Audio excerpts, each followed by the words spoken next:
Hey, Emily Quisenberry here from emilyquisenberry.com. I'm coming to you today from my home office in Rockwall, Texas.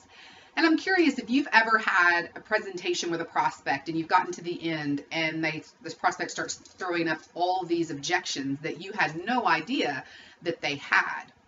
Well, I think most of us have had that experience because truthfully, objections are just part of our business. We're asking people to change their mindset on capitalism and on their future, and that can sometimes cause people to really pause and kind of throw up some things that might keep them from making that decision. And so it's really our job as the solutions provider to know how to overcome those objections. So I want to share a few common ones with you, and I'm going to look at my notes just so I don't forget any. So the first one is, I have to try the product first. Well, we all know that that can be just a smokescreen, because really in any type of sales, if somebody's going to go sell half-ton pickup trucks, they don't have to go drive a Chevy for 30 days. If somebody's going to go rep pharmaceuticals and sell chemotherapy, they don't have to go try it for 30 days. If somebody's going to go sell houses,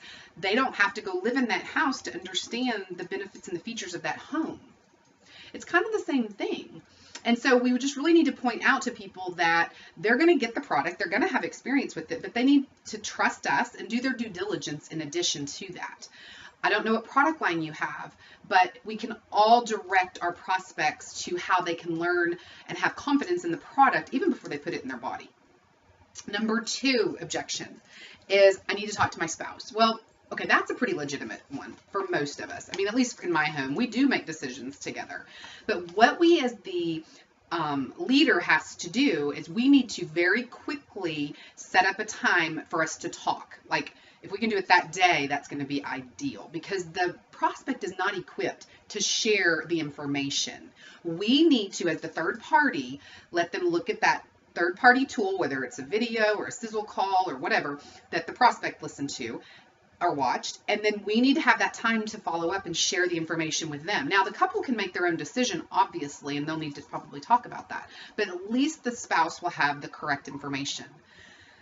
The third is they need more info about the product.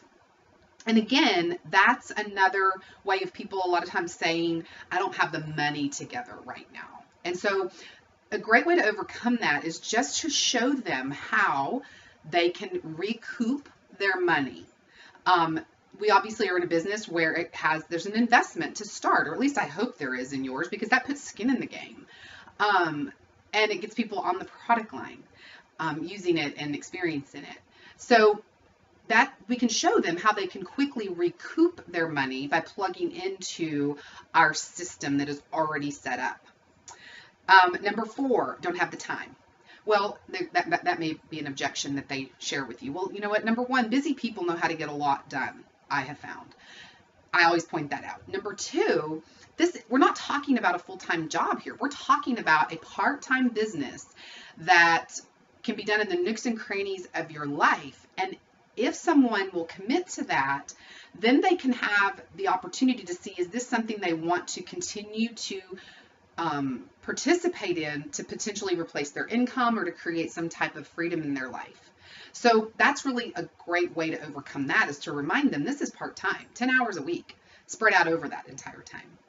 And then the 5th one is, they may say, well, this is just too much to learn. There's no way I could learn all that information.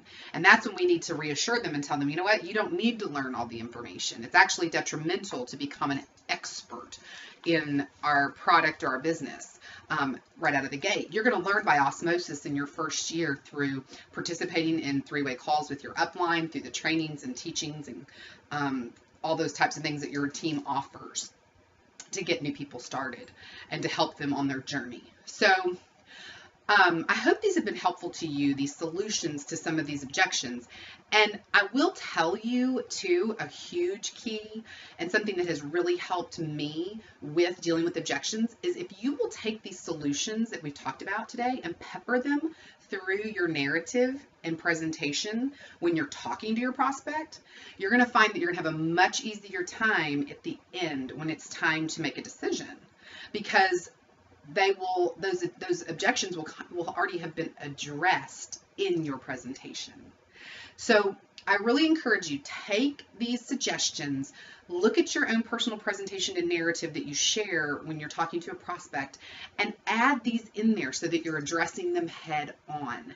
And then I would love to hear back from you. How did this help you? How did this help with dealing with those objections in your prospect, in your conversation with your prospects? If you found value in this, I hope that you'll like it. I hope that you'll share it. And I hope that you'll give me, like I said, some feedback on how this has helped you. And if we haven't gotten connected yet, and you're not on my email list and you're not checking out my blog regularly, grab up my Prospecting Blueprint. It's a free 3-part series that teaches you how I was able to become one of the top recruiters in my company last year. And I'll go through the scripts and the things that I used to do that in my warm market and my cold market. So go grab that up right now, and I will check you out in the next video.